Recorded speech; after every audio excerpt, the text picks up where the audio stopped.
जय Shri Ram.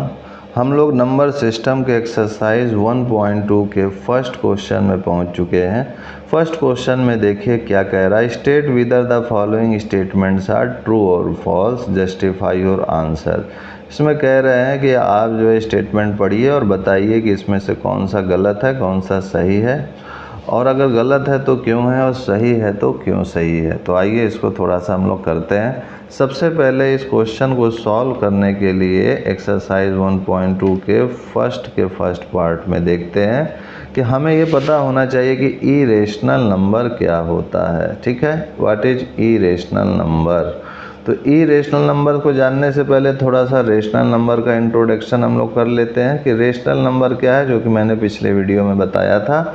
Rational number क्या होता है, ऐसे नंबर जो कि P/Q के फॉर्म में हो। P और Q हमारे क्या हो, इंटीजर्स हो, और Q 0 के इक्वल ना हो, उसे हम लोग रेशनल नंबर बोलते हैं। तो जो रेशनल नंबर है वो इरेशनल नंबर नहीं होगा। तो ऐसे नंबर जो रेशनल नंबर हैं तो वो इरेशनल नहीं होंगे। यानी कुल मिला के इरेशनल नंबर की डेफिनेशन क्या हो गई कि जो रेशनल नंबर ना हो वो सारे के सारे नंबर आपके इरेशनल नंबर में आ जाएंगे। तो अब आप इरेशनल नंबर का भी परिभाषा समझ गए और रेशनल नंबर भी आप समझ गए। अब आप जो है एक चीज़ और समझ लीजिए, रियल नंबर क्या होता है। तो रियल नंबर क्या होता है, rational number plus irrational number, ये दोनों को मिला करके the collection of rational numbers and irrational numbers is called a real number. तो यहाँ पर स्टेटमेंट हमसे कह रहा है कि क्या प्रत्येक इरेशनल नंबर रियल नंबर होता है। तो जी हाँ, क्योंकि इरेशनल नंबर के सारे डाटा रियल नंबर में हैं और सारे के सारे रेशनल नंबर के भी डाटा रियल नंबर में हैं।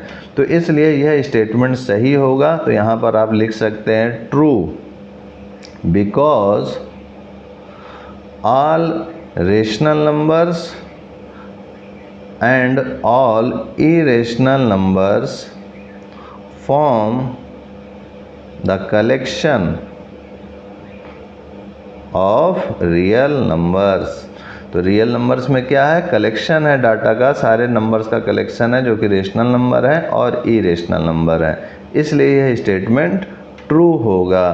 अच्छा, इसमें यह भी पूछ सकता है आपसे कि क्या प्रत्येक रेशनल नंबर आपका रियल नंबर होगा। तो ये भी सही होगा, क्योंकि रेशनल नंबर और इरेशनल नंबर का कलेक्शन रियल नंबर बन रहा है, इसलिए सारे के सारे रेशनल नंबर भी रियल नंबर ही एक तरीके के होंगे। तो इसमें कंफ्यूज मत होइएगा। दूसरा पॉइंट में देखिए क्या पूछ रहा है आपसे। दूसरे पॉइंट में कह रहा है कि क्या every point on the number line is of the form root m where m is a natural number. कह रहे हैं कि नंबर लाइन में क्या प्रत्येक पॉइंट हमारा रूट m के फॉर्म में होता है। तो मैंने एक ये नंबर लाइन लिया है, देखिए, जो कि -∞ से +∞ की ओर है। यहाँ एक सेंटर में हमने बीच में O ले लिया है, दैट इज सेंटर, ये 0 है। 1 2 3, दिस इज -1 -2 -3, और ये अप टू इन्फिनिटी तक, -∞ तक ये जाएगा, और ये वाला +∞ तक जाएगा।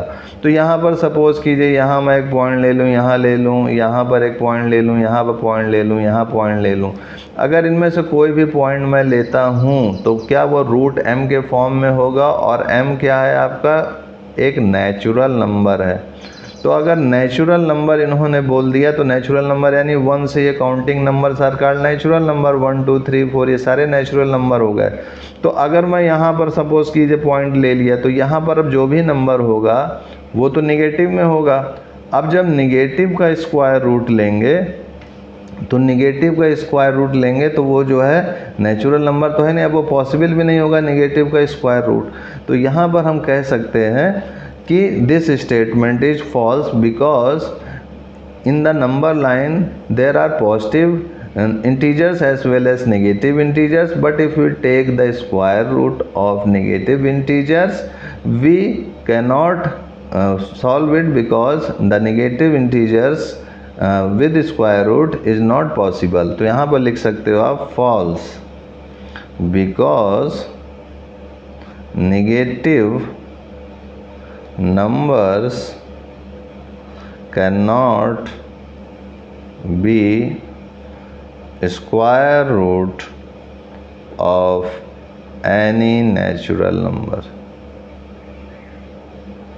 ठीक है, किसी भी नेचुरल नंबर का जो है स्क्वायर रूट अगर आप लेंगे तो वो तो पॉसिबल है, लेकिन अगर नेगेटिव नंबर हो गया यानी नेगेटिव इंटीजर हो गया उसका स्क्वायर रूट लेंगे तो वो पॉसिबल नहीं है। ठीक है, और अगर ये नेचुरल नंबर आपका निगेटिव लग जाए तो उसका भी पॉसिबल नहीं है। जैसे ये 1 2 3 4 ये तो नेचुरल नंबर है, लेकिन माइनस लग जाए, -2 लग जाए, -3 लग जाए तो वो भी पॉसिबल नहीं है। तो इस टाइप से आपका ये स्टेटमेंट सेकंड का फॉल्स हो गया। सेकंड के बाद देखिए थर्ड क्या कह रहे हैं, every real number is an irrational number. क्या प्रत्येक रियल नंबर आपका इरेशनल नंबर होगा? तो आइए इसको भी समझते हैं थोड़ा सा। सेकंड के बाद थर्ड, तो यहाँ पर रियल नंबर की परिभाषा हम लोगों ने अभी समझी थी कि रियल नंबर क्या है, rational number plus irrational number.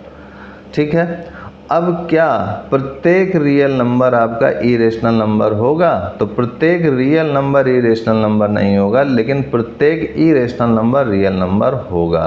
क्यों? क्योंकि यहाँ पर साथ में ये रेशनल नंबर भी है, तो इस रियल नंबर में कुछ ऐसे भी नंबर होंगे जो कि रेशनल नंबर भी होंगे। इसलिए हम नहीं कह सकते कि हर एक रियल नंबर इरेशनल नंबर होगा, क्योंकि उसमें रेशनल नंबर भी आ जाएगा।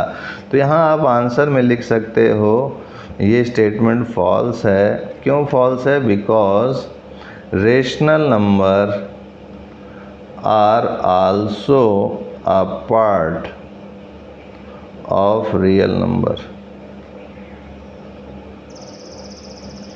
जो रेशनल नंबर है वो एक पार्ट है रियल नंबर का। तो इस टाइप से हमारा फर्स्ट का जो है थर्ड पार्ट भी सॉल्व हो चुका है। अब उसके बाद जो सेकंड क्वेश्चन है हम लोग का, वो हम लोग नेक्स्ट वीडियो में देखते हैं। आज के लिए इतना ही मित्रों भाइयों, तब तक के लिए जय गुरुदेव, जय Shri Ram, and I will see you next time.